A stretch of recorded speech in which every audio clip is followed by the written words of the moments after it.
माँ सरस्वती का वंदन करते हुए गुरु चरणों में नमन और आप सभी को नमस्कार। जैसा कि हरित क्रांति आप सभी जानते हैं, हरित क्रांति का शुभारंभ 1960 के दशक में नॉर्मन बोरलॉग द्वारा शुरू किया गया एक प्रयास था, जिसमें उस समय प्रयोग की जा रहे बीजों एवं रसायनों को अधिक उन्नत कर पैदावार में वृद्धि करने का प्रयास किया गया, जो सफल भी रहा।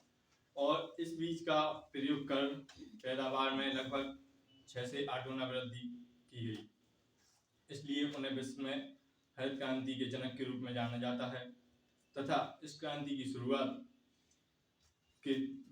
के बाद फिर इसे भारत में लाया गया और भारत में इसके जनक के रूप में स्वामीनाथन को जाना जाता है, डॉक्टर स्वामीनाथन को। इसलिए इन्हें भारत का जनक जाना जाता है। अब इसके थोड़ी विस्तृत में जाते हुए, जैसा कि आज का टॉपिक है हरित क्रांति भारत के लिए वरदान या अभिशाप, तो इसके पक्षों में देखूंगा मैं, जैसे वर्तमान इतिहास, वर्तमान और थोड़ी सी भविष्य के बारे में चर्चा करेंगे। तो बात शुरू करते हैं द्वितीय विश्व युद्ध से। जब इसकी प्रारंभ हुआ, द्वितीय विश्व युद्ध का दौर चल रहा था, पूरे में तो युद्ध वगैरह मारधाड़ चल रही थी, तो जापान के उत्पादों से परेशान होकर अमेरिका ने परमाणु बम गिराए जापान पर, एक 6 अगस्त को और एक 9 अगस्त को, जिससे पूरा जापान तबाशा हो गया। बिल्कुल उसकी स्थिति बिगड़ गई, बिल्कुल हर कहीं राख ही राख। जापान के हाल को देखते हुए सभी देशों और उन सबने मिलकर, बड़े बड़े राष्ट्रों ने मिलकर एक संधि की, जिससे उसको जापान की प्रगति और विकास के लिए जिम्मा पुनः फिर यूएसए को ही दिया गया कि आपने इसको मिटाया है, बिगाड़ा है, तो आप ही इसकी जीर्णोद्धार करेंगे। इस बिखरे जापान को पुनः खड़ा करने का प्रयास कर रही अमेरिकी सेना में एक नियुक्त एक सैनिक थे, जो अमेरिकी वैज्ञानिक, कृषि वैज्ञानिक थे, डॉक्टर एस सिसिल सेलमैन। उन्होंने बताया कि अगर जल्द से जल्द हमें जापान को खड़ा करना है, सुधारना है, तो उसका सबसे अच्छा साधन है कृषि। वहाँ की हम कृषि को विकास करें और कृषि की विकास करें, और कृषि के ही उसके मतलब अर्थव्यवस्था संभलती है कृषि से ही, और खाद्यान्न, जनसंख्या वगैरह सब में वो विकास दिखाई देता है।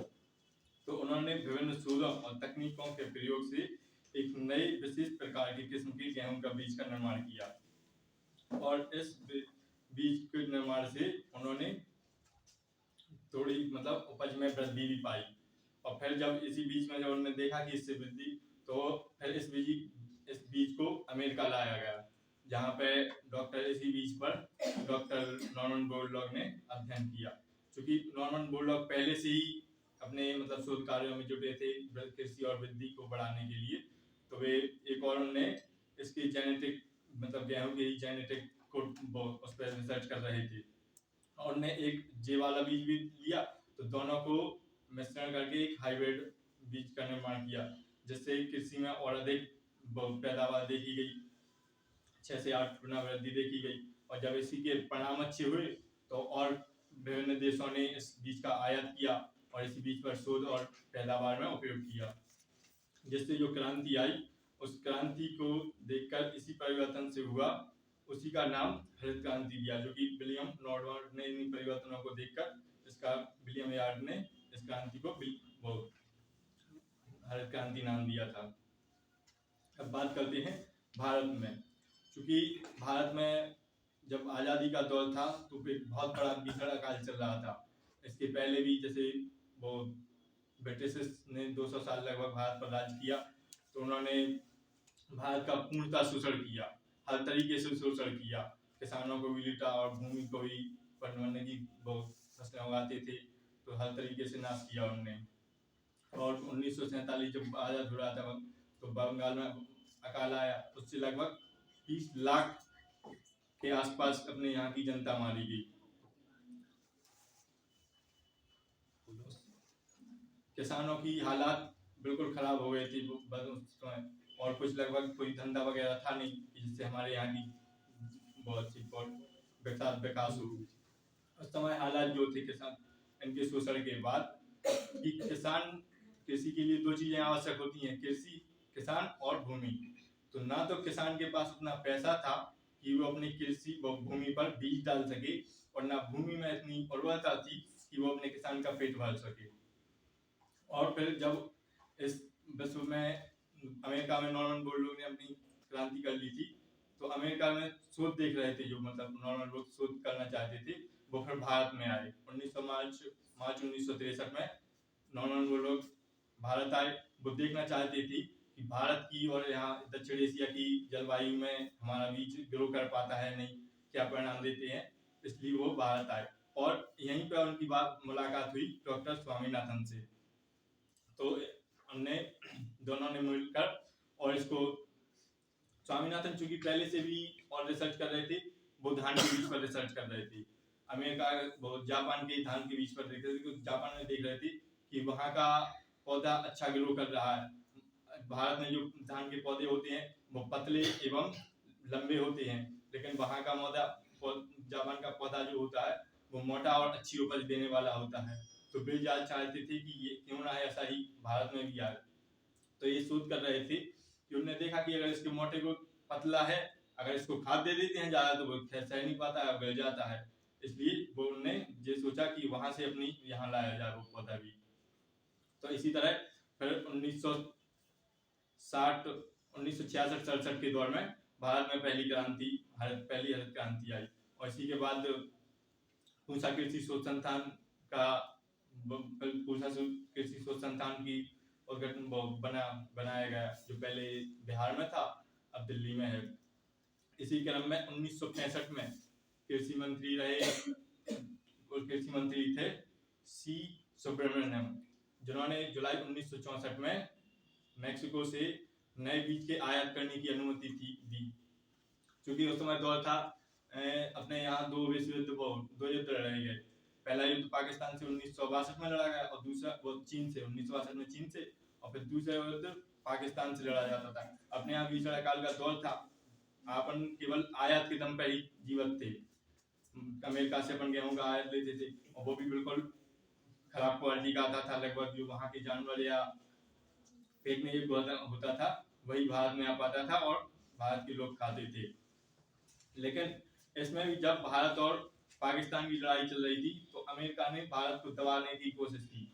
अपने यहाँ दूसरे प्रधानमंत्री रहे शास्त्री जी को अमेरिका ने धमकी दी थी कि अगर आप हमारे ऐसे मतलब जो गलत वो कर रहे थे, ऐसे कारणों में साथ नहीं देते हैं, तो हम आपको ये गेहूं भी देना बंद कर देंगे। तो ये बात शास्त्री जी को बुरी लगी, और फिर उनने ज्यादा से ज्यादा कृषि बढ़ाने की कोशिश की। और उनने, आपने सुना भी होगा कि उनने एक दिन ये भी कहा था कि हमें हफ्ते में एक दिन शाम को भोजन नहीं करना है, कृषि की जरूरतों को देखते हुए। और उनने फिर अधिक से अधिक पैदावार के लिए विभिन्न तरीकों ने उन्हें 18 क्विंटल गेहूं आयात करवाया था, जो कि उस समय के लिए बहुत बड़ी मात्रा थी। कृषि विज्ञान केंद्रों का उद्घाटन किया, सिंचाई में नहर में बांध वगैरह बनवाए। उन्होंने किसानों को उसके दाम की गारंटी दी 1965 में। इसलिए कृषि मूल्य आयोग का बनाया गया, जो आज वर्तमान में कृषि मूल्य एवं लागत आयोग के नाम से जाना जाता है, और लगभग 26 फसलों के लिए ये मूल्य तय करता है। 1965 में ही FCI का इनोवेशन हुआ भारत में। इसी प्रकार जब भारत में हरित क्रांति की हुई, तो 1964 से जब परीक्षण चल रहा था, तो 1964 में 120 लाख टन गेहूं उत्पादन किया जाता था। लेकिन जब उसके पहले परीक्षण हुआ तो 1968 में 170 लाख टन गेहूं उत्पादन किया गया। भारत में पहला चरण 1966-67 में से 1973 तक चला था, जो हरियाणा, पंजाब और उत्तर प्रदेश, पश्चिमी उत्तर प्रदेश में चला था, जो कि मुख्यतः गेहूं पर केंद्रित था। हरित क्रांति का भारत में दूसरा चरण 1973 से 83 तक चला, जो आंध्र प्रदेश, तमिलनाडु, कर्नाटक, महाराष्ट्र, गुजरात वाले हिस्से में दक्षिण साइड था। और तीसरी क्रांति 83 से 95 तक चली, जो पूर्वी भारत के राज्यों में थी। अब हम इसके वर्तमान में देखते हैं कि वर्तमान में मतलब इसके हानि और लाभ क्या कैसे। तो हम इसके दोनों नकारात्मक और सकारात्मक दोनों पक्षों को देखेंगे। तो पहले सकारात्मक पक्ष, सकारात्मक पक्षों में देखा हमने कि जब इसकी शुरुआत हुई थी तो हमारी यह बहुत मतलब अकाल की स्थिति थी और अन्न के खाद्यान्न की थी। लेकिन अब हम जब वर्तमान में है तो हम इस खाद्यान्न के लिए भारत खाद्यान्न के लिए आत्मनिर्भर बन गया और यहाँ तक कि भारत अब निर्यात भी करने लगा। जो हम पहले खरीदते थे दूसरे राष्ट्रों से, अब हमें उसकी जरूरत नहीं है, बल्कि अब हम दूसरों को देते ही हैं। और 1987-88 में भी एक अकाल आया था जिसका प्रभाव भारत में कृषि की अच्छी दशा होने की वजह से बिल्कुल प्रभावहीन होकर निकल गया। छोटे किसानों को भूमि होने से बच गया, क्योंकि अगर पहले ये शोषण करते रहते थे, छोटे छोटे किसान थे उनकी, और कर्ज के दम पर जीते थे, वो कर्ज लेके ही किसान करते थे। अब उन्हें कर्ज लेने की जरूरत ना पड़ी और उनके पास भी उनकी भूमि बची रही। किसानों में संपन्नता आई, आधुनिक उपकरणों एवं तकनीकों से नए नए रोजगार निकले, जिनसे हमें हरित क्रांति के सकारात्मक पक्षों को देखने को मिलते हैं। अब इसके नकारात्मक पक्षों में किसानों की संपन्नता आने से आर्थिक विषमता का बढ़ावा हुआ, कोई छोटा हुआ कोई बड़ा हुआ। इसके भूमि के मूल्य में वृद्धि हुई। आज हम देखते हैं कि भूमि का मूल्य कितना हो गया है और बहुत कम से कम हमें भूमि कहीं अगर वो खरीदनी या बेचनी हो तो बहुत कम से कम उत्पन्न हो पाती है। सभी फसलों को लाभ नहीं हुआ हरित क्रांति से, कुछ फसलें में ही ग्रो हुई और बाकी को। इसके रसायन खादों और अन्न से एनवायरनमेंट भी प्रभावित हो रहा है। हमारी जनसंख्या जो हम खा रहे हैं वो भी प्रभावित हो रही है।